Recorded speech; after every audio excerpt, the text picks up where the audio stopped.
தற்போது வந்திருக்கக்கூடிய முக்கிய செய்தியை பார்த்துக் கொண்டிருக்கிறோம். வருகின்ற 18ஆம் தேதி திமுக மாவட்ட செயலாளர்கள் கூட்டம் நடத்தப்படும் என்று அறிவிக்கப்பட்டிருக்கிறது. சனிக்கிழமை மாலை 5:30 மணிக்கு அண்ணா அறிவாலயத்தில் இந்த கூட்டம் நடைபெறும் என்று அறிவிக்கப்பட்டிருக்கிறது. இது குறித்த கூடுதல் விவரங்களை வழங்குவதற்காக நமது செய்தியாளர் பாண்டியராஜ் தற்போது நம்முடைய இணைப்பில் இருக்கிறார். பாண்டியராஜ், இந்த கூட்டத்தினுடைய நோக்கம் என்ன, விவரம் என்ன?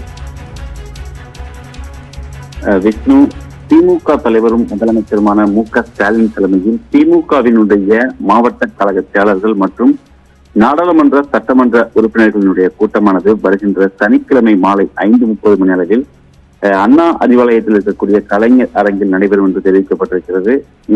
அப்போது நடைபெறக்கூடிய அந்த கூட்டத்தில் மாவட்ட கழக செயலாளர்கள் மற்றும் நாடாளுமன்ற சட்டமன்ற உறுப்பினர்கள் அனைவரும் தவறாமல் கலந்து கொள்ள வேண்டும் என்று உத்தரவும் பிறப்பிக்கப்பட்டிருக்கிறது. இதற்கான உத்தரவை திமுகவினுடைய பொதுச் செயலாளர் துரைமுருகன் வெளியிட்டிருக்கிறார். இந்த கூட்டத்தில் விரைவில் நடைபெறவுள்ள நகர்ப்புற தேர்தல் தொடர்பாக ஆலோசிக்கப்படுவதற்கான வாய்ப்பு இருப்பதாக தகவல்களானது வெளியாகி இருக்கிறது. ஏற்கனவே நடைபெற்று முடிந்த 9 மாவட்ட ஊரக உள்ளாட்சி தேர்தலில் திமுக மிக பெரும்பான்மையான வெற்றியை பெற்றிருக்கிறது. எனவே விரைவில் நகர்ப்புற தேர்தலுக்கான தேர்தல் தேதி அறிவிக்கப்பட இருக்கிறது. குறிப்பாக நகராட்சி மற்றும் பேரூராட்சிகளுக்கான அந்த தேர்தல் தேதி அறிவிக்கப்படும் என்றும் எதிர்பார்க்கப்பட்டிருக்கக்கூடிய சூழ்நிலையில் தற்பொழுது திமுகவினுடைய இந்த நாடாளுமன்ற மற்றும் சட்டமன்ற மாவட்ட கழக செயலாளர்கள் இந்த கூட்டமானது அறிவிக்கப்பட்டிருக்கிறது. இந்த கூட்டத்தில் நகர்ப்புற தேர்தலினுடைய கூட்டணி கட்சிகளுக்கு தொகுதிகளை அடையாளம் காணுவது மற்றும் தொகுதி ஊர் மற்றும் பொறுப்புகளை அடையாளம் காணுவது மற்றும் வேட்பாளர்களை கண்டறிவது மற்றும் தேர்தல் பணி மற்றும் தலைவர்கள் பிரச்சாரம் தொடர்பாக இந்த கூட்டத்தில் ஆலோசிக்கப்படுவதற்கான வாய்ப்பு இருக்கிறது.